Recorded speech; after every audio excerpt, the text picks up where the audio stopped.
Hello, Unity community, and welcome on into another live stream. It is a lovely October the 7th, and I'm excited to have each and every one of you here for today's stream. We're trying something new. We are going to be having an industry roundtable discussing QA as an entry point to the games industry. So if you are sitting there and you are wondering what is the best way to get into working in games, it could be QA. And we're going to chat with a few industry veterans who started in QA and then grew into a much larger career in the games industry. My name is Jackson. I'm one of your community managers here at Unity, and I'm responsible for all of our live stream content. So, of course, I'm thrilled to have each and every one of you here. Again, we like to say these are live streams. They are not edited video, unless you're watching it later as an edited video. Then kind of technically it is. But if you guys have questions, if you have comments, if you want to get involved, please hop into the chat. Of course, we're live both on Twitch and YouTube. On the Twitch side, I'm seeing names like Luis, Pun. We've got Joy, of course, joining us momentarily. We've also got a Bro, as well as a Mountain Storm. But over here on the YouTube side, I want to say hey to Mighty Mouse, to Burbster. We got a Rob Hickman. We got a Suman. And, of course, we've got Adrian. Everybody, welcome, welcome, welcome. We've got a Gabriel here as well. It's fantastic to have you all. I'm gonna, without further ado, just get right into things and bring in our first guest. We're gonna bring on Joy, not necessarily a guest, kind of a co-host here. Everyone say hey to Joy, our senior program manager at Elevate. Joy, welcome back. How are you?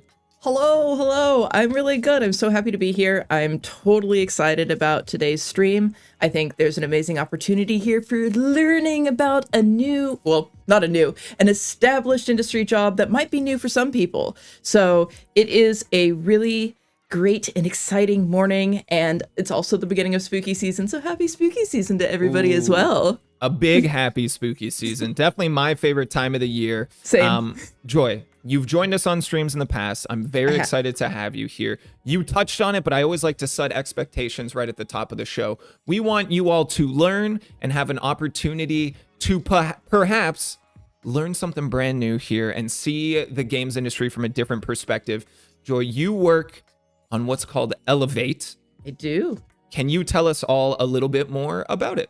Boy, oh boy, I would be thrilled to. So Elevate is I think it's fair to say, a pretty new program, at least public facing. We officially announced it broadly in June, but we started talking about it in January of this year.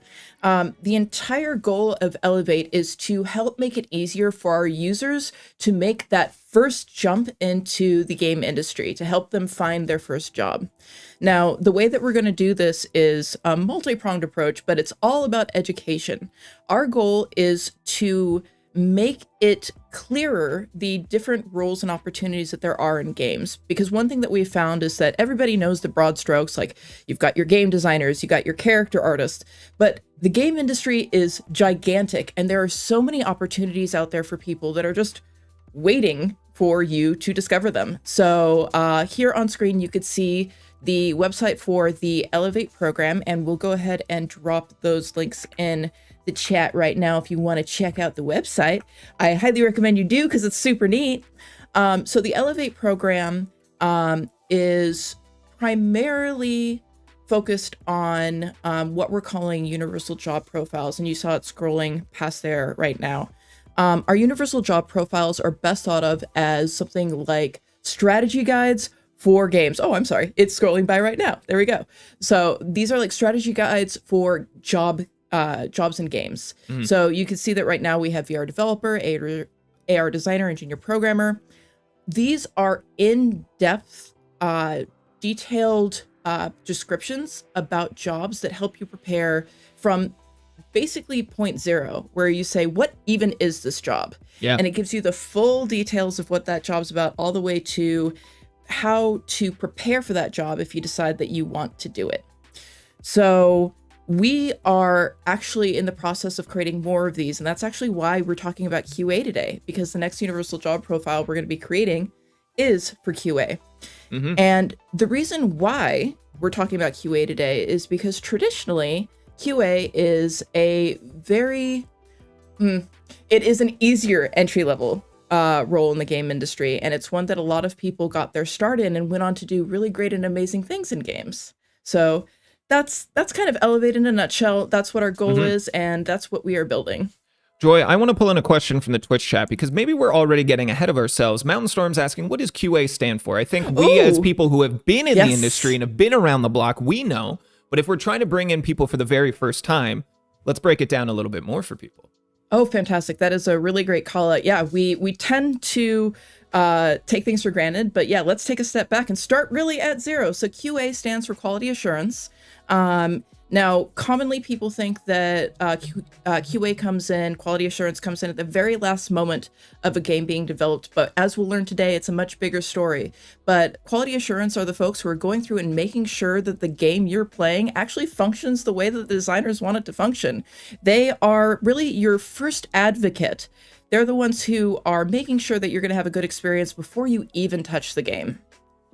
Exactly. Well said. Very succinctly described. It's almost like you've been working to put together a universal job profile for this, but shout out to Boba Fett also on the Twitch side for lending some answers. I'm seeing a lot of great things on the YouTube side as well as people are chatting about their games, their approaches, and those sorts of things. Love to see the connections being made here in these streams. With a little bit more background about Elevate and what we're doing here today, I think it's time we bring in our guest. Joy, what do you think? Oh, I think it is a great idea. I'm so excited to do so. Great. I'm going to use my my ad read presentational voice, and I'm going to introduce our groups here. A 10-year industry veteran, John Phillipson, started his career in QA at EA. Now, John is the lead balance designer at Kabam Games, working on Marvel Contest of Champions. John moved from EA to QA at Kabam and was able to join the MCOC design team. John is a big competitive gamer with a large background in MOBA and fighting games, mainly Super Smash Bros. And League of Legends. Welcome to the show, John Phillipson. Woo! Hey. How's it going, John? Good. How's everyone doing? I'm doing very well. We're going to get you to tell us a little bit more about yourself in just a moment because it is with great pleasure that I get to introduce Jaz Johnson. Jaz Johnson was born and raised in Baltimore, Maryland, and has been working in the video game industry for almost 10 years. Jaz got his start at Wargaming as a QA tester and has since moved into production. He has worked on several live games such as Dominations, Stream Pirates, and Fortnite. He is currently a live producer at Nant Games. Welcome to the show, Jaz! Hello. I'm so happy to be here. Thank you for having me. I'm excited to have you guys both here. Again, we're going to let you all introduce yourselves a little bit further, give us a little bit more context. But I think it's worth calling out that John and I were previously colleagues on Marvel Contest of Champions, where I worked as a community manager and John obviously on the game design team. So it's lovely to be able to reconnect with you here, John, in front of a new audience as well. I'm excited for you to share your story because I know you and I know it's a good story to share. So from there, why don't we get you to fill in a little bit of the blanks? John, tell us a little bit more about yourself. I hope I didn't steal all of the exciting parts. No, you're good. Yeah, like in the bio, I started at EA. I started EA when I was 18. A lot of my friends in high school went to school for games. Our high school actually had like a fairly comprehensive game design class, which was super random. We were all just like building Unreal Tournament levels and everything like that. But I didn't really have any plans to get in the industry or anything like that. I just had a lot of fun playing games. Just working at a grocery store, nothing really. And then one of my coworkers at the grocery store, his older brother actually worked at EA, and he went over there and started working. He's like, hey, it's a lot cooler than stocking shelves. Why don't you join us? And so that's how I kind of got my foot in the door. And then just through, working hard, making connections with people, I've been able to kind of take that and go into different places. Through some friends that I made at EA, I was able to move over to Kabam. And then, through kind of being the competitive gamer that I was talking about there, I started just getting better than everyone else at the game, for at least at Kabam. And that led me kind of like, I don't know, tell everyone how to make the game the best way we could and become our first balance designer. Awesome. That is very, very cool. Jaz, do you want to tell us a little bit more about yourself? Absolutely. As it says, I'm Jazz Johnson. I've been doing this for about 10 years now. I also got my start, I think, around 18, 19. Previously, I was working at a Barnes & Noble. Just like John, I had no expectations of getting in the industry, not real interest, because I didn't think it was really in my wheelhouse, because I didn't go to school. But one night I was just on Indeed for the first time after my shift at Barnes & Noble, and I saw a tester job for Wargaming as QA. And I just applied because, I was always interested in the game. I always loved games. I still love games to this day. But I just applied on a whim, and shockingly, I got it. And I met a lot of great friends there. Two of my friends who taught me how to write my first bug, they're still currently my friends. Love those guys to death. I'm excited to be in the games industry. Thank you very much, both of you. Again, Unity community watching out there, we are taking questions live. We might not be asking them at every individual moment. We will have kind of earmarked positions to do so, but Mighty Mouse has already asked a great one we'll circle back to as well. But I want to encourage you all to hop in chat and ask anything that might come to mind. But Joy, we can kind of hand things over if you want to get into the nitty gritty of QA. Yeah, time to dive in. No, I think already there's so many interesting things that I want to start poking and prodding into your backstory about. But one thing that I want to flag for the audience here is that both John and Jazz, and I am now highly entertained by the fact that everybody on screen has J names, so let's celebrate that for a moment. But both I gotta John call out that Jazz absolutely has a superhero name too. Oh, I was gonna say, yeah, comic book The character alliteration. for Yeah. sure. Yeah. Yeah, that's definitely true. Absolutely. But both of you actually have started in, what a lot of people think is, just the very most basic part of the game industry and have grown into these really significant roles. And I do want to flag that as we're going through and learning more about your story is that there was a tremendous amount of growth, even in just the way that you introduce yourself, to learn about. You had major career progression. And I think that's the first takeaway here is that starting in QA is really the entry point into a major career. It's not, oh, if I get a job in QA, I'm in QA forever. If you really like it, that's an option, of course, but there is an entire industry that you could access just from this single starting point. So with that in mind, let's dive into the stories. So, John, I really want to start with you. You mentioned that you were only 18 when you started your industry journey, and your school had a program, but you weren't really in there, right? So it was very much about, like, can you talk about the moment where you really made the decision that you wanted to give this a go? Yeah, I mean, for me, it was most of my friends that had already got in the industry were all older than me, and so like EA, you weren't actually allowed to, or as it is with most places, you're not allowed to actually get a role at the studio until you're 18. So since my friends were all older than me, they'd been there a year or two or something along those lines, and they just constantly talked about how much fun it was to be there, even if it was a game that they weren't necessarily the most interested in working on with FIFA.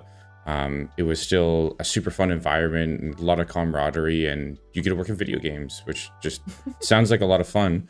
And so for me, I was kind of just like waiting until I was 18 and I can actually start applying as soon as I was able to. I was kind of just like, some of my best friends that I made from my first job out of high school were already there.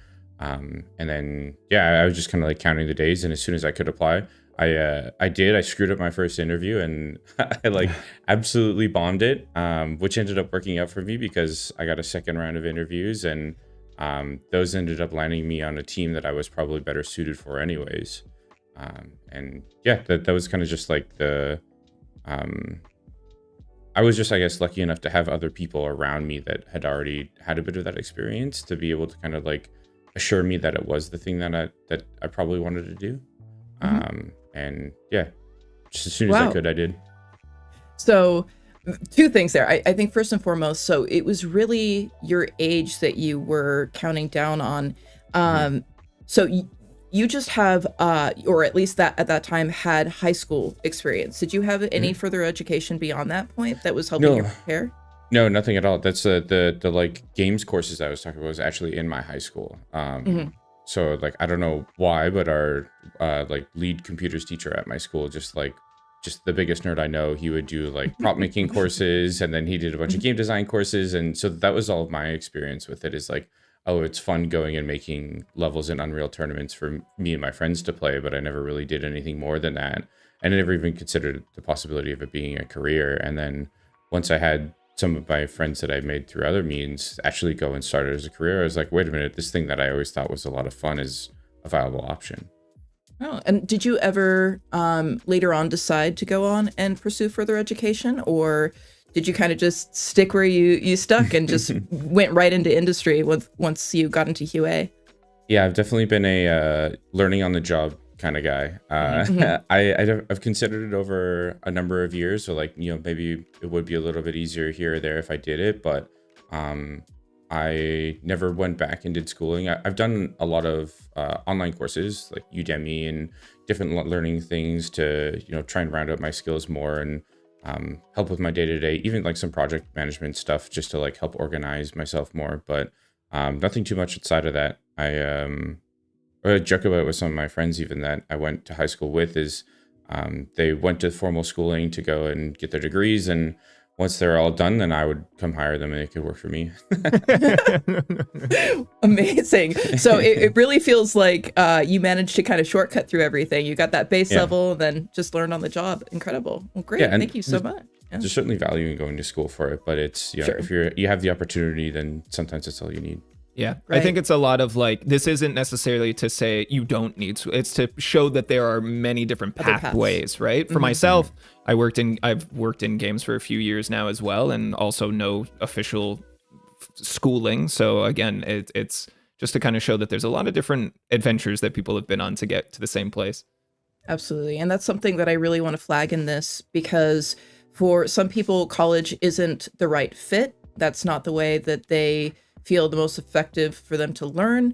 There's also places where there just aren't good quality colleges to learn about games. So we really want to highlight that college is not the only path forward for you. So if school just isn't an option for you, that does not mean the industry is closed off. So that's why I really wanted to flag here with John that he really just kind of went in there and then, as he mentioned, started learning on the job. So with that, Jazz, I am fascinated by the fact that you started in a Barnes and Noble before you got into the industry, because like that's definitely some place that I had aspired to work before I ended up going in games. And I never got that job, but like that's kind of like the I think for people who are really into books, the dream first job. But Absolutely. I'm really fascinated to learn more about your thought process behind why you decided why were you on Indeed in the first place? Why did you decide to take that risk? What was going through your mind in that moment when you decided, yeah, let's try games? Honestly, not a lot, to be honest. I'm sure I was just sick of my job at the bookstore at that time, one too many customers or something. And I was just on Indeed. I decided to sign up, honestly, just because I knew it would be a good thing. I think that same night I also signed up for LinkedIn because I was like, okay, it's time to start taking this seriously. I want to start building a career somewhere. And lo and behold, when I signed up for Indeed that night, I did see that QA listing at Wargaming, and I applied because I was like, oh, well, I love video games. I'd love to work in games if I can. And I have this knowledge, of course, that QA is a good starting point to get into games. So I applied and I went in for an interview. Like the other guy, John, said, I completely bombed my interview. Terrible. They asked me to write a bug about an armchair. And they said, oh, just, write a bug saying if the arm is broken. So what I wrote on the board was chair 1.0, arm broken. And that's it. But a month later they called me back and I was in, and the rest is kind of history from there. I took my opportunity and I was like, well, I'm in games now. I can't screw this up first. They're going to kick me out and never let me back in. And I just put all my effort in. Oh man, that's actually really funny that both of you had such a tumultuous experience in your first interviews. But I think that also brings forward a really important point in that if you mess up the first time, it's also not the end.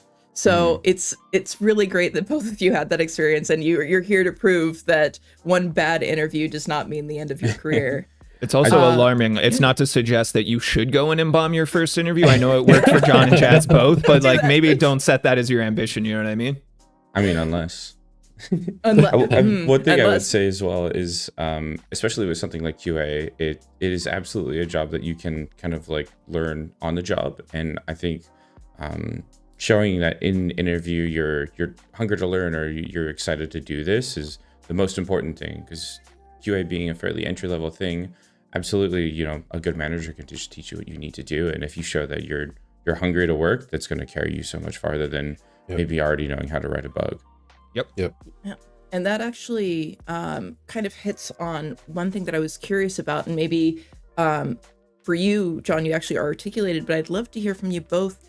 Do you have a sense of what it was in your application or your interview that actually ended up landing you that first job? Is there something in that experience that you thought, yeah, that's why? Yeah, was it that you really messed up the interview, or did you like catch a glass of water and they're like, wait, is he Spider-Man? Like, what's your sense? For me, I think it was just kind of the way that I digest games.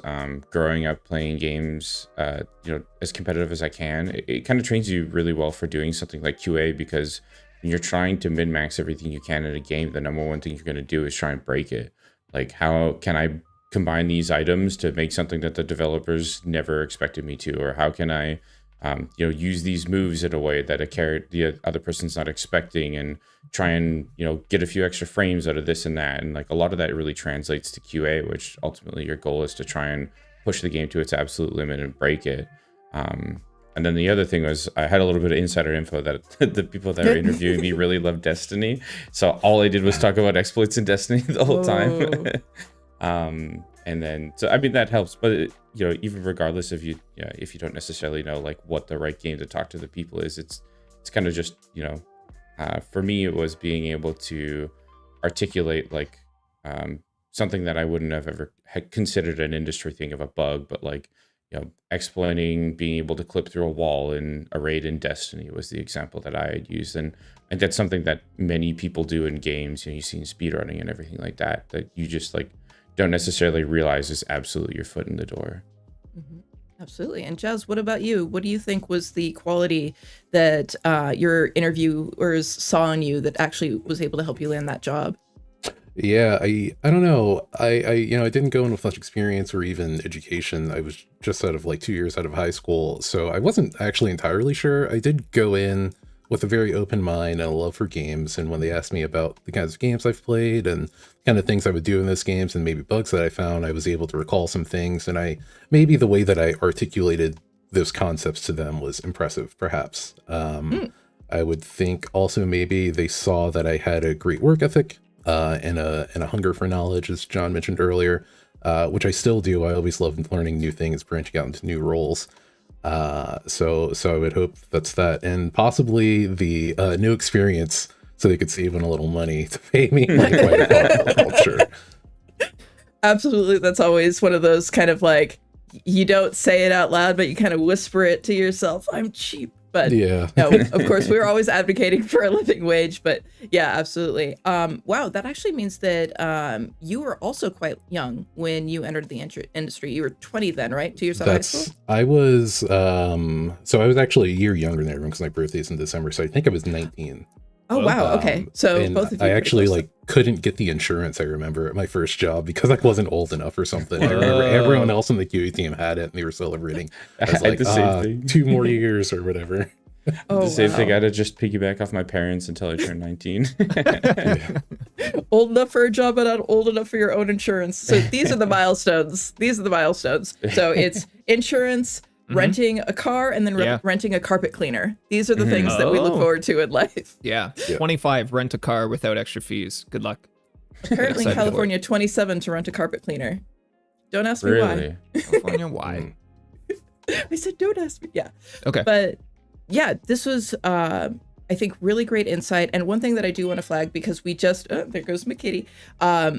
One thing that I do want to flag just very briefly, because we do have 2 professionals who did start very early on in their game industry experience.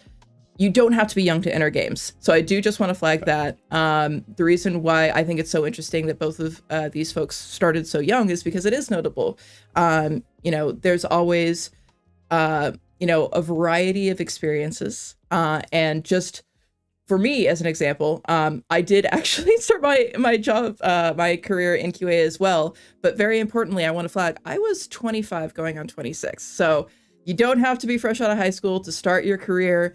I know plenty of people who have actually started really quite late, in their 30s, even in their 40s. So, or even older. I won't state a specific example because I don't think they'd appreciate that. But yeah, age is not important here. So don't get the impression. Yeah. I was 32 for my first job in the games See, industry. there we go. Yeah. You're just too damn charming, Jackson. Well, you know, it gets you places. Let that be a lesson. If I can impart on you one piece of knowledge. No, it is genuinely, from what I heard from John and Jazz, passion and hard work get you a lot further than I think people think. And again, showcasing the different career paths and entry points, school might not necessarily be it, but showcasing exactly what you are all about and that you are willing to learn and grow and develop, and you're not like complacent just getting your foot in the door, that you want to keep doing more. I think people recognize that drive and it gets you places for sure. Absolutely. And we touched on it a little bit, talking about the interview process and what kind of flagged maybe you as a good potential person to start in QA. But let's actually take that step back that people were asking about before and really dive in deep into what the heck even is QA. I gave a small example at the very beginning, but Jazz, let's start with you this time. Can you talk about what, from your perspective, QA is, and what are some of the key responsibilities that you had when you started your job? Yeah, absolutely. QA, at first, I thought it was definitely just checking the game and make sure there were no bugs right at the end, kind of like you guys were saying for misconceptions. But when I got in there, I learned it was way, way, way more, and I didn't even get to touch everything. One of the key things that I remember doing when I was in QA, particularly big, huge games, was doing release management. I always thought that was someone else's job to cook the builds and submit them on Google and Apple and whatnot. For the mobile game I was working on at the time, but no, actually a lot of the places you'll go to, since QA is kind of doing the final checks, they'll just go ahead and bake the build, do kind of all the miscellaneous stuff in the background that you don't think about, like updating the version number or force updating users to the new build, yeah, I mean, that's one of those things that I was not prepared for. I had no idea how to do, but again, on the job training, extremely valuable. I learned how to cook builds and submit them for live release. Wow. So does that mean that you were actually in the game engine as a QA person? Even better, I was in the build systems. I was in Jenkins, a layer even deeper than that. Oh, wow. Cooking builds, yeah. So for those people who might not be familiar with the term cooking builds, can you kind of just spell out what all of that is? Yes, absolutely. So if I were to maybe relate it to something else, it's almost like putting a cake in the oven and you're waiting for the cake to, come out all fresh and nice. That's pretty much how it is. We just click a button pretty much in this system we have. It's pretty much a website, and it'll say, hey, do you want to make a build? Gather all the changes that have been made for this game and then put them in a build so you can test it or do whatever you want with it. So yeah, that's the kind of thing I would do. But there's so much more, again, that I haven't talked about. Localization testing. I haven't talked about white box, black box testing, your integration with customer service that QA does. There's a lot. So when you first started then, were you just in the kitchen cooking the cakes, or what were those starting responsibilities? Because it seems like it got pretty expansive there for you. Yeah, when I went from wargaming to big huge, it exploded. But when I was at wargaming, it was an excellent first start in the industry. I was doing some basic stuff. I was driving around on maps. It was a tank game, so I'd drive around on maps and I'd look for an invisible collision, which was actually my very first bug. I just drove up Alpha Rock and I was still going up, and I was like, boss, something's happening. Something's wrong. Something's wrong. I've seen it. So it would just be finding bugs like that, reading documentation on the game, understanding the design, because of course when you're testing for QA, you're not just testing for bugs, but you're making sure the game makes sense with the design the designers have made. So reading a lot of documentation, looking at a lot of stats to see what was the best tank that I could use on live, all that stuff. A lot of basic level stuff until it exploded into being this way bigger thing that I didn't know QA was. Excellent. And we're definitely going to dive into that a little bit more, but I want to switch over to John here. How would you explain, from your perspective, what QA is, and what were some of your key responsibilities when you were first starting in that job? Yeah, I think like QA explains itself pretty well with just like what the name entails. It's like your job is to make sure that the product we're shipping is in the best quality it could be, is to make sure that, you know, an end user, you know, a player can go through anywhere in the game and they're not going to run into something that the game doesn't tell you should be happening, or at the very least something that's not expected. And so, you know, breaking the game as hard as you can, trying to find as many bugs, doing things that you think, you know, like one of the ways I always thought about it is like, oh, you know, rather than like going through and playing the game the way it's telling me to, it's like, what if I'm like 5 years old and I have no idea how to read and I don't know what I'm doing? Like, I'm just like waffling around, running into walls and doing stuff. It's like, oh, you'll probably be able to break the game that way.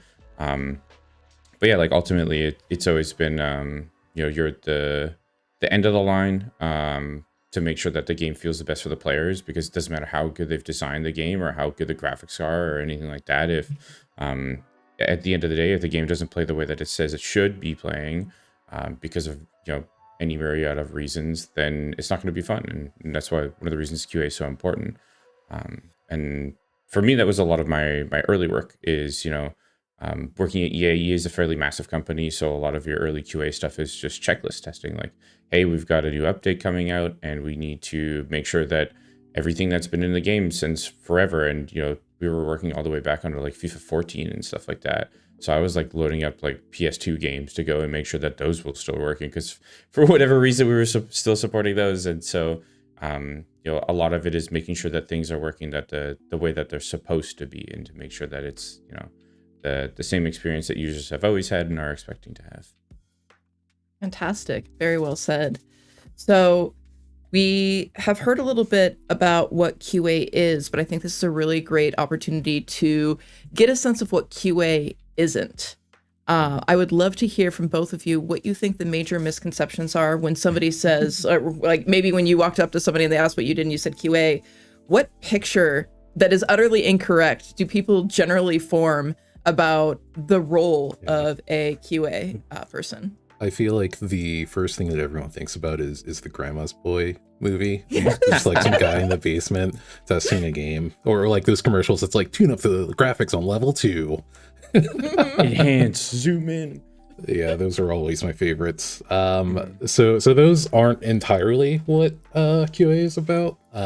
Like, again, I stated earlier that a lot of people think that QA is just about testing the game, which is certainly, that's a big part of the job. But even just like in testing the game, there's so much that you can talk about there. Like, is it balance testing, something that maybe John would be doing? Are you just doing a bug hunt? Are you play testing for real feedback, so the game is fun when it's released? Yeah, it's not just about testing game. There's a lot more to it than just testing. Yeah. The one that I always got was just like, oh, you work in video games, so you just sit there and play video games all day? That's like your dream job. I'm like, I would say that what I'm doing is the furthest thing from playing a video game. It's like I have a controller in my hands, and by all means, yes, I am playing a video game, but by no means am I like, you know, often the time actually just sitting there and being like, oh, I'm having so much fun leveling my character in this, whatever. It's like, no, I'm doing this in, you know, a methodical way to like absolutely try and make myself not play the game. Like, that is the end goal of this, is like, I want to try and find ways that I'm not playing. And the other one that I always had was, since I worked at EA Games, all my relatives thought I worked at EB Games, which is your GameStop. I'm like, no, I don't sell, well, technically I sell video games, but not the way that you're expecting it. Yeah. Yeah. I like it a lot, and I kind of want to jump off of something you guys touched on. Jazz, you mentioned Grandma's Boy. Reese 3D in the Twitch chat has also brought up Grandma's Boy. I think it's an interesting angle, because, you know, media portrayal of any role can be flawed. It can be accurate. There's a whole range, a whole spectrum. So how do you guys personally feel about the portrayal of QA in media? I feel like Mythic Quest being an example that is more current, more recent, a little bit maybe truer to the actual role. But have you guys seen any outstanding, exceptional representations in media?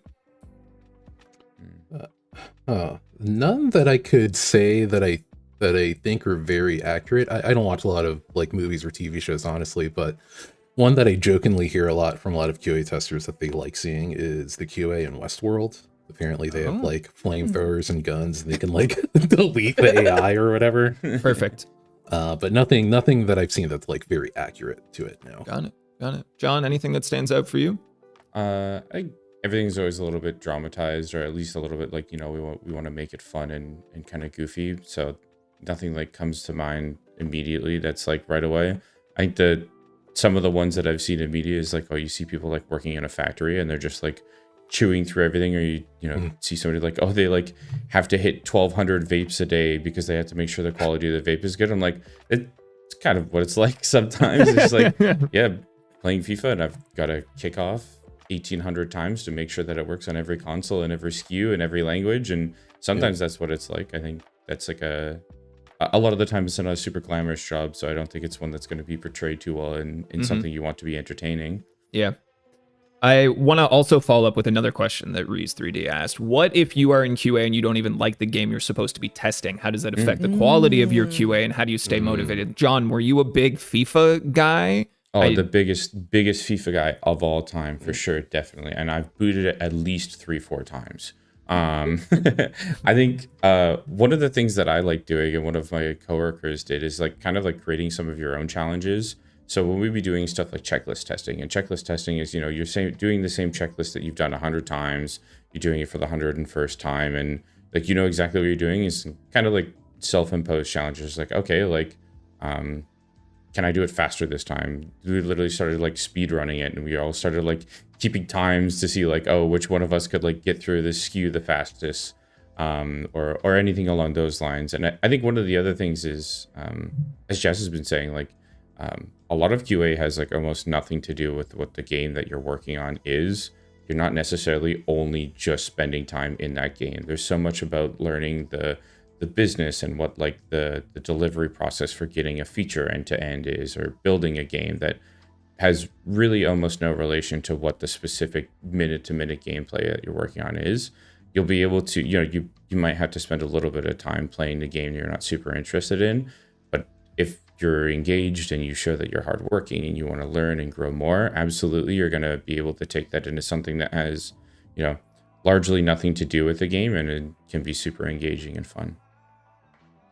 Before we move on, I want to pull one more question because I think it's got some topical great to where questions. we are. Yeah. Again, if you guys have questions and you're watching live, please ask them. That's what we're here to do, to connect everybody as best we can. Gabriel Kwong asks question for whenever. What tools do QA in Unity use? In your experience, you may not have been using Unity in your initial QA roles, but are there particular tools that you could recommend people to learn in Unity? I don't remember using any non-proprietary tools, honestly, in my Unity. At Wargaming, we had a lot of stuff that our own devs developed themselves. Same at Big Huge, we had like in-game cheat engines. The thing that really came to mind for that was there's an automated kind of QA tool called Selenium that people use a lot to check a lot of work there. I would recommend looking maybe into that. That would be a great start for a QA tool. It's a little complicated, especially if it's like your first time kind of getting into QA. But that's a good place to start, I would say. That's great. A lot of QA tools from my experience are not necessarily like an in-engine tool. It's stuff like Jira or Confluence or anything like that. That's a lot of just like database entry stuff. But I think that, you know, if you're looking to work with a specific engine and you want to learn how to be the best possible QA person you can on a Unity game, then, you know, Unity is the thing that you learn. It's not necessarily a tool within Unity or anything like that. Like ultimately your game is being built in this engine. The more that you get familiar with how the engine works by learning, you know, your visual scripting or learning C++ or anything along those lines, or even just, you know, how does Unity specifically process and exporting a build? Like the more familiar you get with that engine specifically, the more that will be your tool. Now, that's actually really interesting to hear from a lot of perspectives. First and foremost, thank you for mentioning Jira. I think for people in the know, that there's a little exactly. Like for people who know what Jira is, there's a lot of anxiety, but I think it's really important to flag that there are a lot of mundane industry tools that get used that you can definitely familiarize yourself with. So very briefly, do you want to explain to the poor innocent audience what Jira is? I say it like I'm saying it with like fear and terror, but really it's a very powerful tool and it's just kind of a meme. But yeah, what would you use Jira for in a QA situation? Jira is where things it's studio to studio. So I've used a number of different ones, but Jira is ultimately for us a tracking tool. So we've talked about making bugs and creating a bug, but different studios use different ones, but a lot of them use Jira for that. So when you create a bug, you create the bug in Jira. You put all the information that you can about it. Oh, what was the build I was on? What was the server I was on? What part of the game did I find the bug in? Attaching a screenshot or a video, any of that kind of stuff. And then using that bug that you've created, the production team or the release management team can go and see that. And suddenly, rather than having like a message that you've sent somewhere or an image you uploaded to like a random Google Drive folder, you put it in Jira, which is this database that anyone in the company can access and edit, and you can create filters to be able to go and scan everything that everyone in the company has put in there since the dawn of time. And that's ultimately what it is. It's like a shared database tool. Excellent. Yeah. So the reason why I flagged Jira specifically is because it is something that you can look into now if you're just curious. As both Jaz and John mentioned, a lot of companies have their own proprietary tools that they've made themselves or worked on things in-house. But there are tools like Jira where you can just learn about them ahead of time and be at least passingly familiar with them. But we should continue on here because there's a part of the story that we haven't really quite touched on yet that I think is really interesting, because both of you, while you both started in QA, ended up going in very different directions outside of QA into the game industry. And so I'd really love to learn more about where you went, now that we know where you started, where you ended up going. So Jaz, you are now a producer. And for a lot of people, QA, if QA was right here, producer would be like off screen, off in space somewhere. So how was that career progression? How did you get from point A to point B? Yeah, absolutely. So this kind of started after I got my job, after I left my job at Wargaming, and I went to another company, which is actually right across the road, called Big Huge Games. Big travel. Yeah, long ride. So I got that job there, and I expanded further in my QA abilities. I got more experience and different people that taught me how to do different things. And at that studio, the QA was embedded. And what that means is there were QA members assigned to specific feature teams. I remember I was on something called the content team. That's kind of just like, oh, we're putting new guns or new characters in the game, something that happens every month or so.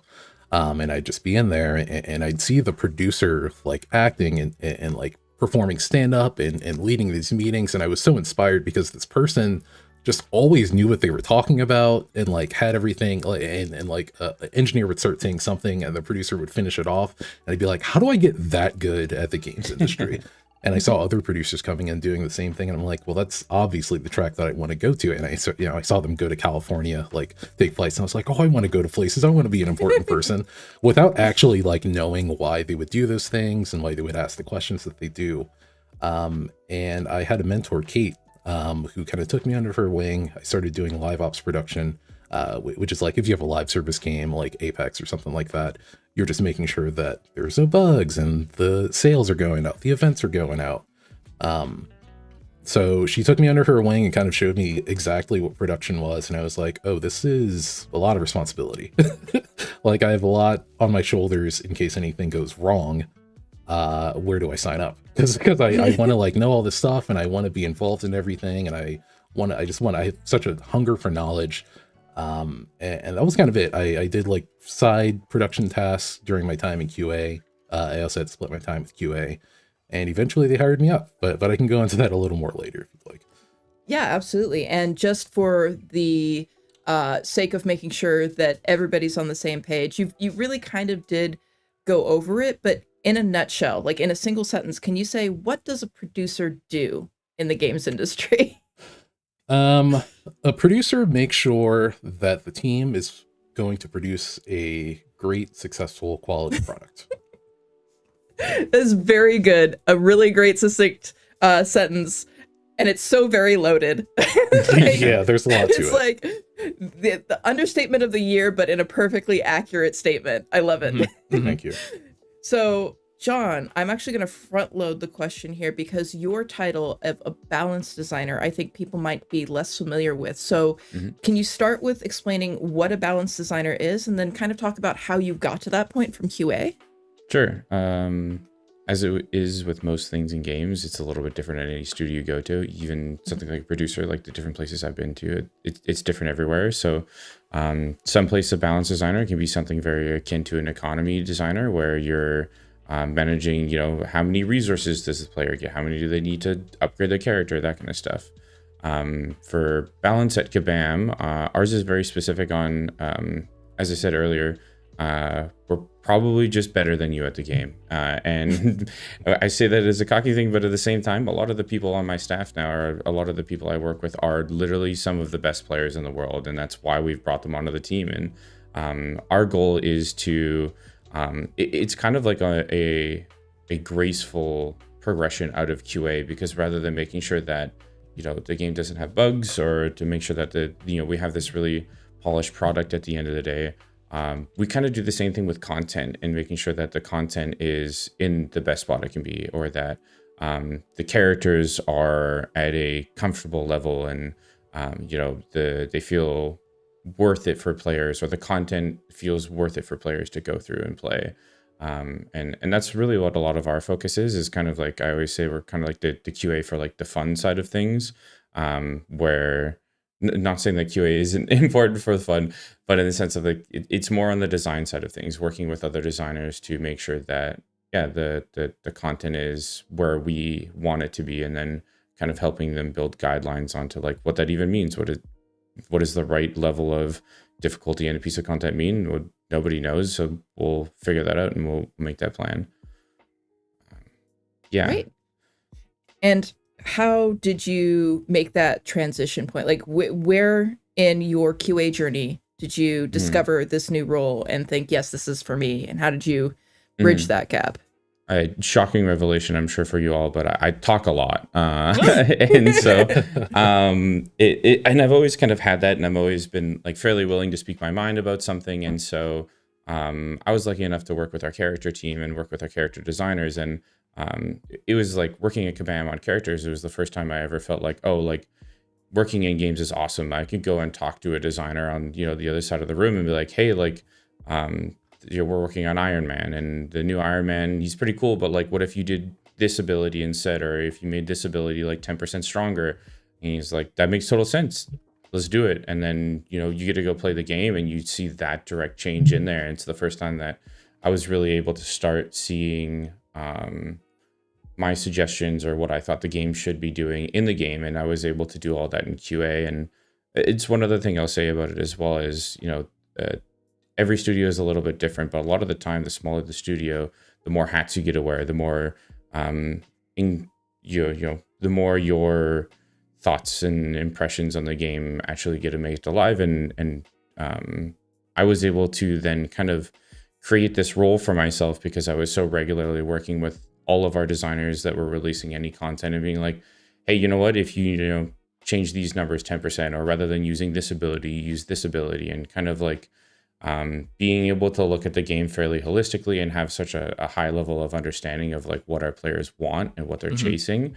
And then being able to articulate that within the team, that they're like, you should just do that all the time. That should just be your job now.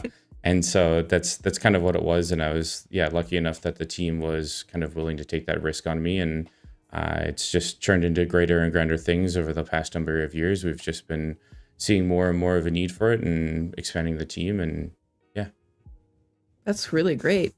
And I think you did kind of hit on the magic there of the game industry, where you start to see your fingerprints on products, and it's like, oh, Mhm. this is real. Like, I'm contributing, even though you were already contributing from moment zero. So I think that's really fantastic.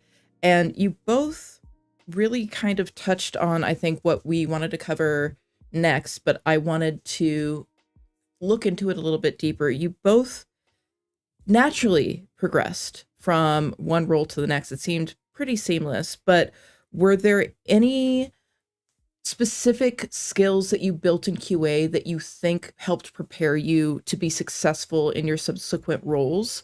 Like, did QA, EA for you, John, but did QA in general for you both teach you lessons that you were able to take forward in your career path? Yeah, absolutely. I think something that John mentioned, which definitely helped here. John, you said you speak too much, but I think that's a wonderful quality actually for anyone in this games industry. If you are a person with opinions and you know, you understand the product that you're making and you know how to make it better and you can speak up, you definitely should, because you will be heard, and people will start taking notice as you do it over and over again. And, you know, like John said, you have the ability to become one of these other people outside of QA if you speak up. So that's one thing, is always speak up, especially when you see something wrong. Another thing is organization. Organization is extremely important for a producer, maybe even more important for QA because of the responsibilities that you have, as well as being able to do a lot of repetitive things, like for 8 hours consecutively, because I have certainly had weeks where I had to do the same thing over and over again to make sure a bug was fixed. So and the last things I'll say is having a good memory. I had no idea how much like a bug would occur, and I'd go to write it up and another bug would occur, and I'm like, oh no, I'm getting overwhelmed by all this stuff. Yeah, so there's a few. Yeah, I totally agree with that. I think being able to speak your mind, being able to flag, even if it's, you know, like, oh, this is going to take too long or whatever it is, or if you're like, hey, I just don't think this is right for the game. And like QA is, it's a common thing in studios where QA ends up just being the best at the game because they're the ones that play the game the most. And so if, you know, you roll into a room with a bunch of designers, and a lot of the time it can be really intimidating, but you really are like able to train that voice, or, you know, have that confidence. And a lot of the time the team around you is going to be like where that comes from. But speaking up, and, you know, a lot of the people that you work with probably don't play the game as much as you. But if you say that, hey, like, even if it's not necessarily a production thing or a pipeline thing like this, I just don't think players would like this. A lot of the time you might be right. And even if you aren't right, the more often you do it, the more you train that skill, and you can start recognizing those. I think the other thing with QA that really, really helps as you go further into the industry is that QA works with everybody. There's nothing that goes in the game that QA doesn't touch. That means you start to learn everything about it. Jaz is talking about cooking builds. That means you're working with engineers. You know, you're working with creating patch notes for the game. You're working with the production staff, which are organizing when things are coming out and how much we're putting into a build. And QA is at the center of all of that. And you're going to learn so much about how every other department works that it's going to be so much easier for you to slot into that department because you already have this wealth of knowledge. And then on the bonus, one of the things that I know that a lot of the QA folks that I work with is like, oh, if you come from QA, you know what QA is like as well. You're not going to be pushing as hard. You're not going to be like doing everything you can to make these, you know, get everything in the game and make everyone do some extra overtime. And so, you know, it goes both ways where QA gets to learn what everyone else does, but when you go somewhere else and you know what QA does, it helps a lot too. Yep, I think that's 100% incredible agree. insight. One thing I want to add real quick, it applies to the production side as well as the QA side, is asking the right question. Which is just kind of something that John was talking about. If I can't tell you how many times I've said, oh, but what happens when the players do XYZ? And then that exploded into a week-long discussion and a bunch of tickets for a bunch of people. Like, it's unfortunate that I did that to those people, but it was extremely important to the game, you know? Yeah, the game's better for it, right? Exactly. Yeah, maybe unfortunate for the team, but fortunate for the players, fortunate for the product. Exactly, and that's the best thing at the end of the day. It's a really great call out. So I want to transition us to more perhaps from our audience perspective, maybe there are people in the stream who have started to get excited about the concept of, hey, maybe QA might be right for me. What do I need to do to get started? So can you talk a little bit about what you think are the essential skills for somebody who's just getting started, who's thinking about, I want to be sitting in the Barnes and Noble and make that application. I want to get tired of stocking these shelves and, go in. What should those skills be that's going to give them the leg up and give them the best chance of being really good in that first interview, or potentially bombing it and acing the second? Yeah, absolutely. Honestly, the biggest piece of advice I could give someone who has no experience trying to get into QA right now is, one, play games. You should love games, you should play games. Two, when you get in the interview, they're going to want to know that you know what a bug is and that you can communicate what that bug is. Because that's kind of all you need to do at the beginning, is to be able to say, I saw this thing, this is what happens, can you please fix it? So have a game that you really like, that you play, that you love, and you know the insides and outs of, and then look for bugs in that game. Go in, go jump over everything you can, go try to get out of the map, go shoot your gun and keep holding down the button, and also press other buttons while you're doing it. But like, try to find a bug, and then when you find that bug, write it down, and write it down in as much detail as you can, so when you get this interview, you can explain that bug and you can prove to them that you understand that you can find a bug and articulate it. Yeah, That's amazing. Hot tip, write that down, write that down. Write that down.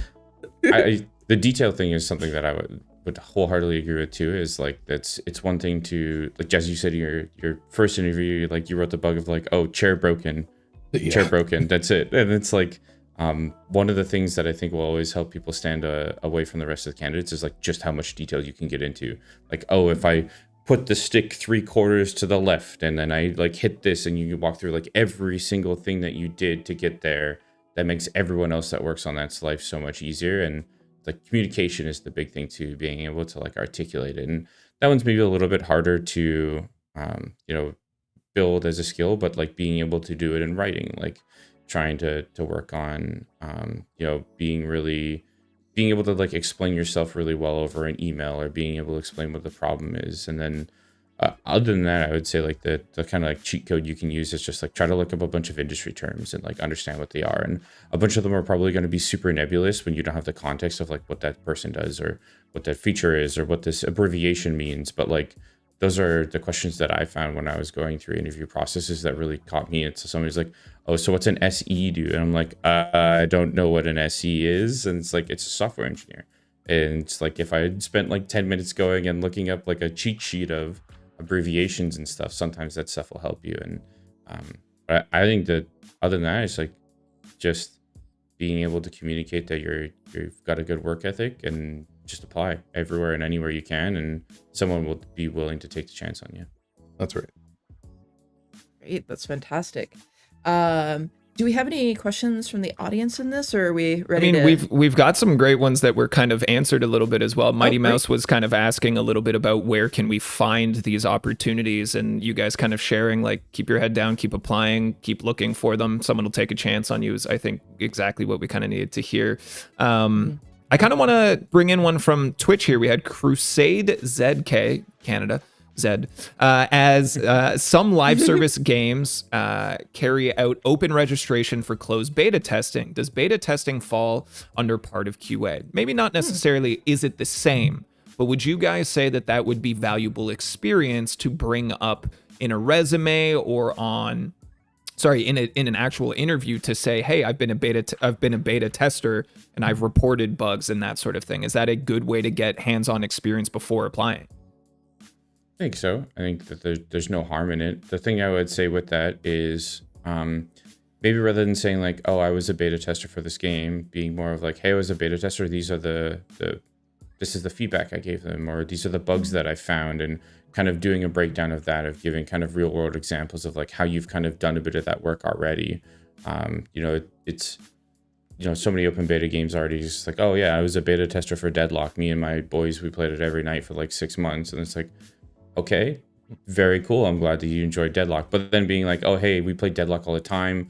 These are like these breakdowns that I did. These are the emails that I sent the devs on, that kind of stuff. And if you want to take part in a beta to try and further your career with that, I think those are the extra steps that you need to make sure you do to like make it kind of industry relevant. Yep, 100% agree. Nothing to add outside of, you know, when you're interviewing at a company, they want to know what your worth is to them for their product. So that's an excellent call by John. 100% agree. Right. What I'm hearing from that is that it very much feels like a perspective shift then. You know, you're of course always going through, if you have the opportunity to like beta test something, you're like, yeah, great. And you're thinking about it from the perspective of a player. But what I'm hearing is that there is an opportunity there to turn that into something that can look good on a resume by just shifting how you're thinking about it and thinking about it. How can I market this as a job skill? 100%. That's like the thing you saying before. It's like, oh, like working in QA. Oh, you're just gonna play video games all day. That's your dream job. It's like, no, that's you're playing video games, but you're not actually like playing them for enjoyment type thing. You're not playing this game to experience the game end-to-end product. You're playing it through a new lens of like, I need to, I don't know, kind of like get as much information out of this as I can. I need to break this game. Great, great. So I think we really have gotten some good insight for people who are considering QA as an entry level, but I think there's this almost like meta question that a lot of people have where they have other goals. Like say, for example, oh, I really want to become a character artist in games, but I'm not getting interviews there. Or, oh, I want to be a game designer, any other job role. And they see QA. Do you think that QA is truly viable for somebody who has these external goals to start with? Like, oh, I really want to, you know, be the lead character artist. Is it possible to go from QA with that goal of becoming a character artist? Yeah. Yeah, totally. Absolutely. Again, I think it's just about, you know, your skill and how you market it yourself. Like if you want to get into games very soon and you want to do that through QA, absolutely, you do need to know your stuff there. If you want to be a character artist, you also need to continue practicing that skill while you're still doing that in QA outside of that time. Advice for going into that field from QA is, of course, do the work and show the work. Maybe do a piece that's relevant to the game that you're on, show it to the art director. You know, they'll probably say, oh yeah, that looks nice, you did great. But then do it 2 more times, do it 3 more times, do it 4 more times, and they're going to be like, oh, this person's good. Like maybe I could get them to do this for real for us. So yeah, absolutely. Just, you know, show that you can do the thing that you're trying to do. Absolutely. And there are some cases, the part 2 to this, where it may not make sense to actually go into QA, weirdly enough, for this talk. Maybe you've got a bunch of friends who also have like a similar, like maybe one of your friends wants to be an engineer, someone wants to be a music person. You can get together, you can download Unity for free. It's right there. Great plug, you can make a Jazz. game. Great plug. We really appreciate you bringing it back to Got Unity. you covered. That's Thank you for that. $500. Yep, no problem. Checks in the mail. Handle it. right now. Perfect.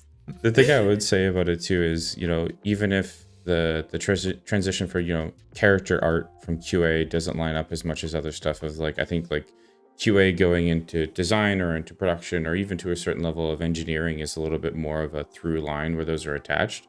The thing you're going to get, you know, rather than continuously applying as much as you can until you finally land that art role, instead, if you start in QA, the thing that you're going to do is like, you'll probably be working with the artist. You're probably going to be working with other people that, you know, you're now making genuine connections in the industry. You're getting to learn it. You also get to see the other side of it. You start get to see, you know, now you're in the industry, you get to see what that person does on the day-to-day. You get to understand what that role actually partakes in.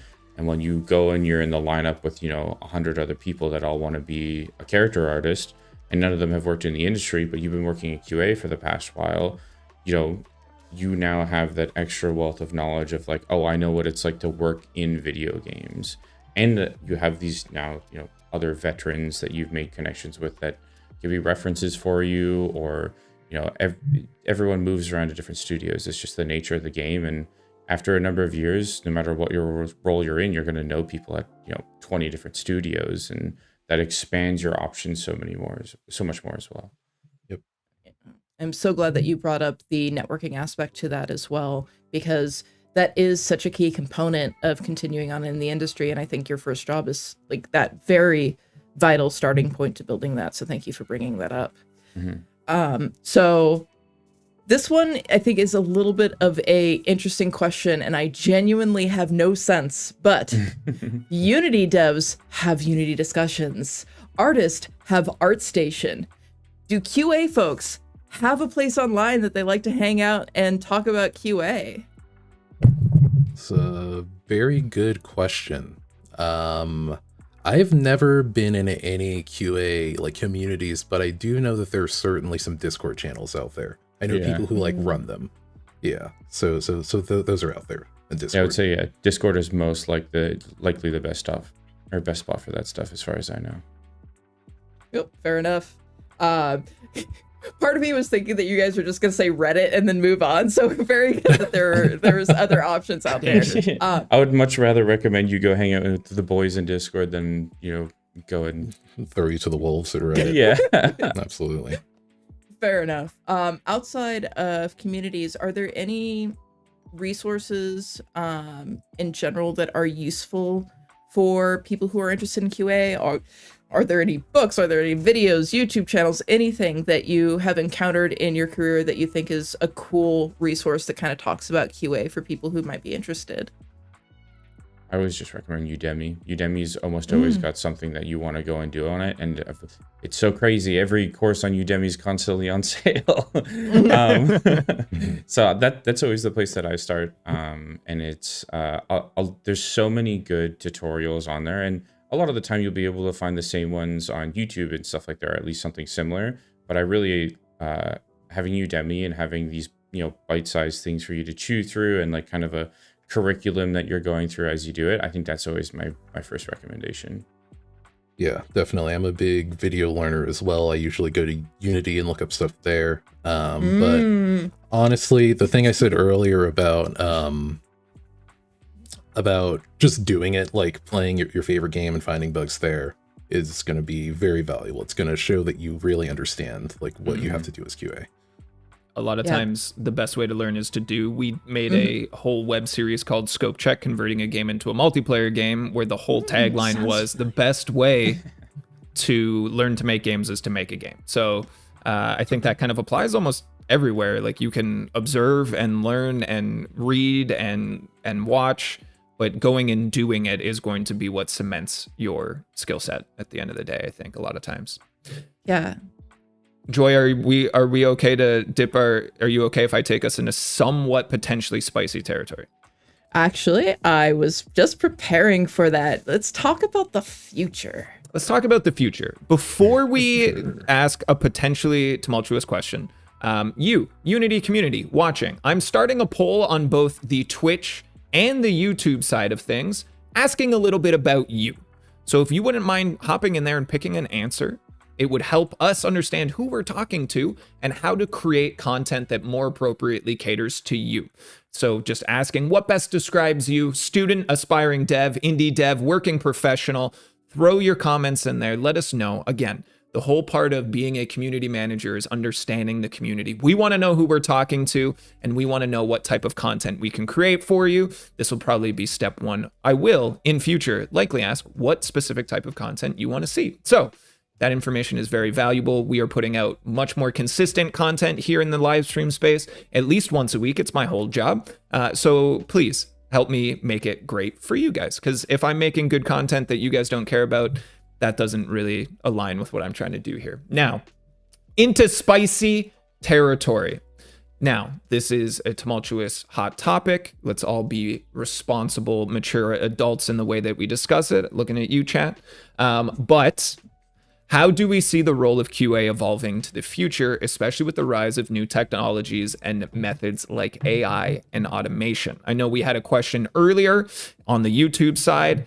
How is AI kind of shifting the industry from a QA perspective? Are there any insights that you guys can share around the rise of AI and its impacts on QA? There's nothing that I've seen honestly so far that's impacting QA in terms of AI just yet. I've seen a lot of people generate content in games using AI. And then someone in QA has to actually manually check that. So I see that maybe as a positive. Yay, job security. Hooray! But I cannot ignore the things of like automation. I mentioned Selenium earlier, which is a tool that a lot of QA engineers harness in order to test a lot of repetitive things or big long checklists of data that they don't want to go through by hand. And I would love to see QA evolve more of that somehow to automate their testing further, while still being able to get in there and do manual testing on like features, maybe like a first pass through a brand new feature that the devs have made. And then find a way to automate that afterwards would be awesome. I think it would just make the process go faster, of course, and hopefully catch more and greater bugs.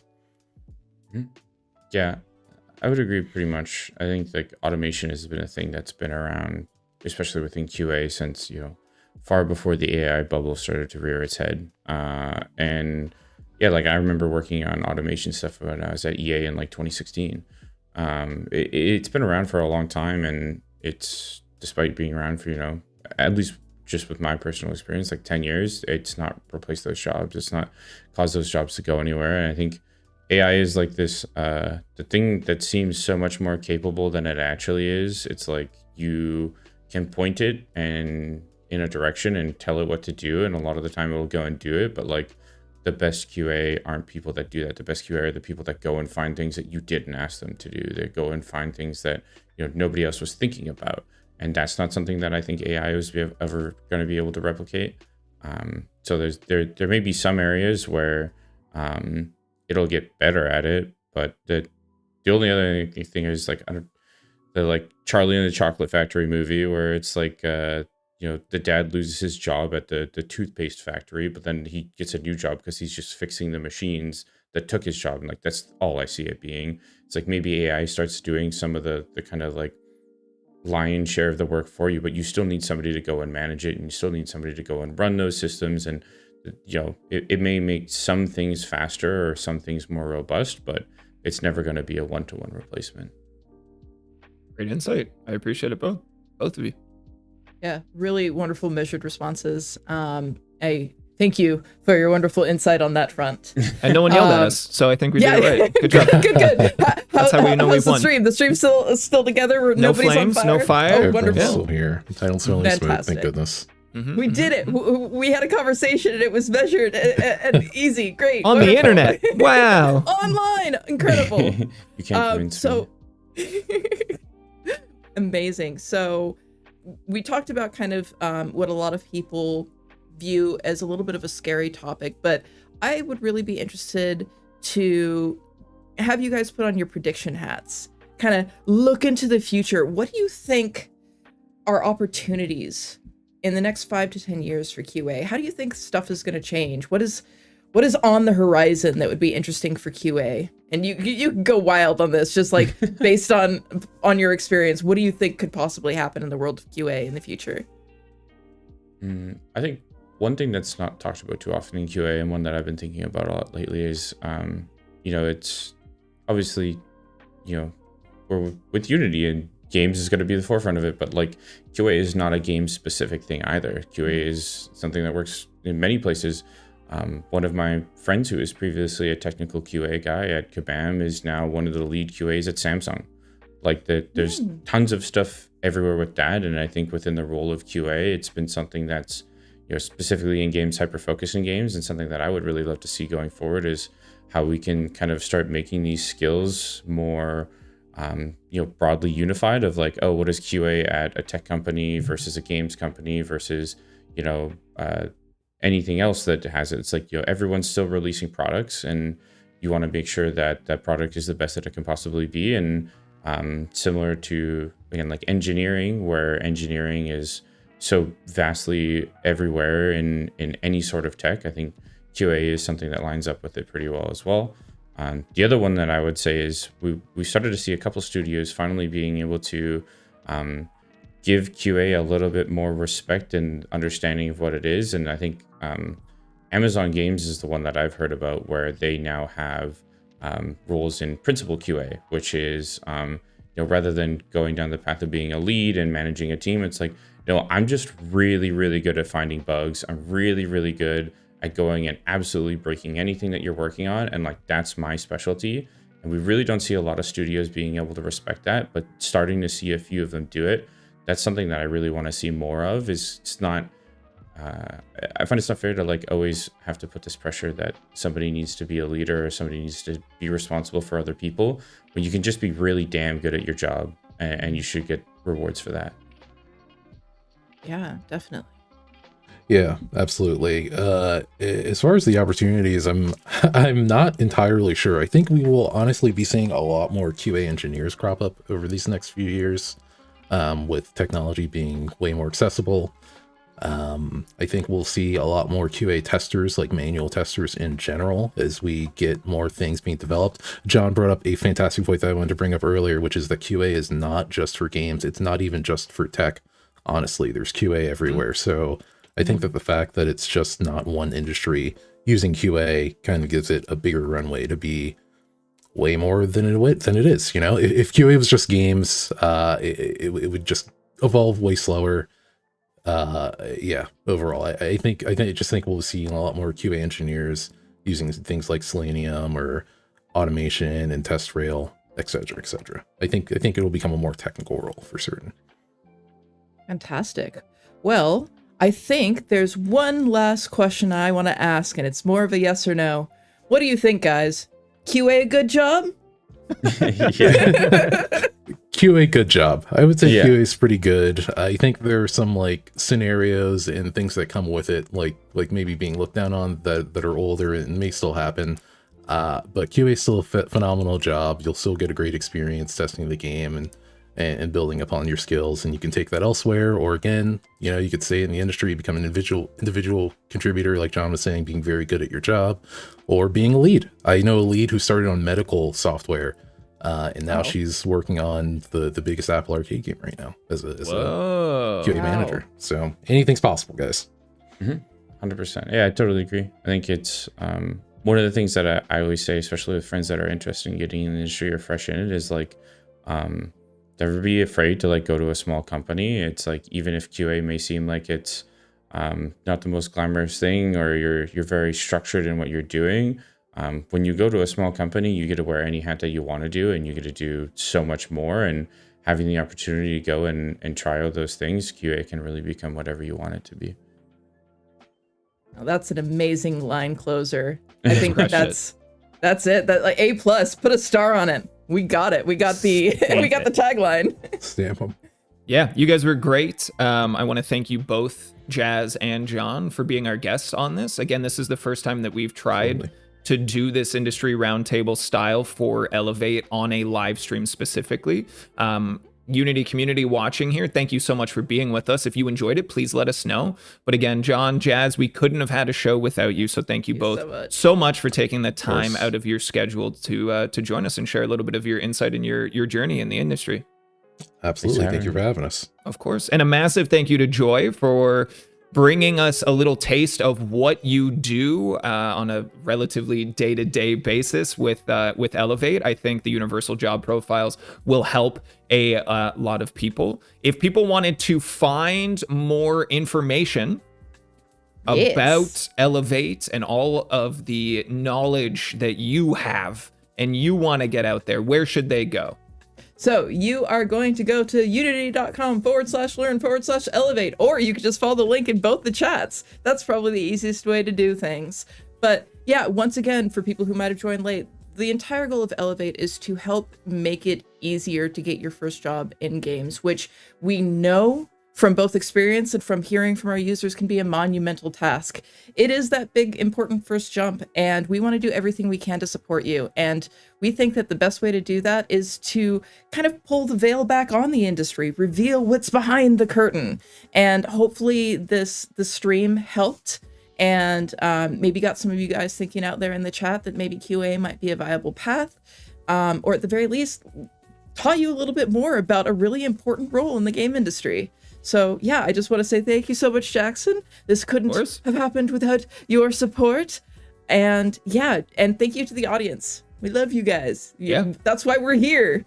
So It's yeah. easy to support great content, Joy. Don't sell yourself short. You were fantastic. Thank you very, very much. And we'll look back, we'll evaluate. Again, we are always paying attention to you, the Unity community, your response, your reaction, if you enjoyed it, if it wasn't for you. Mostly if you enjoyed it. I would love to hear over more of the positive, but this wasn't for me is also important to hear, I suppose, as well. Joy, one last time, thank you so much for everything here. Thank you so much. And Of thank you course. guys for checking in. Yeah.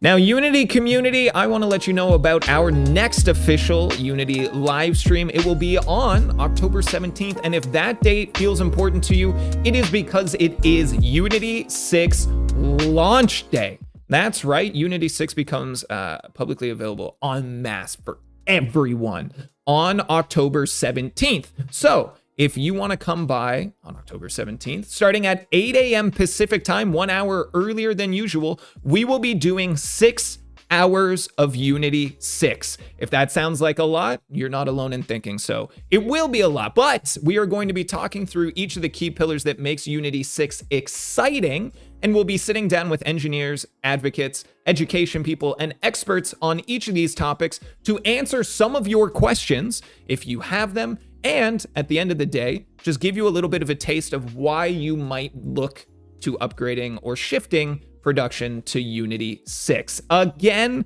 October 17th at 8 a.m. Pacific time. Come on back and see us again soon. My name is Jackson. I'm responsible for all your live stream content here on both Twitch and YouTube, and it is a big goal of mine to make content that you guys enjoy. So thank you all for being here, and please let us know if you have something you would like covered.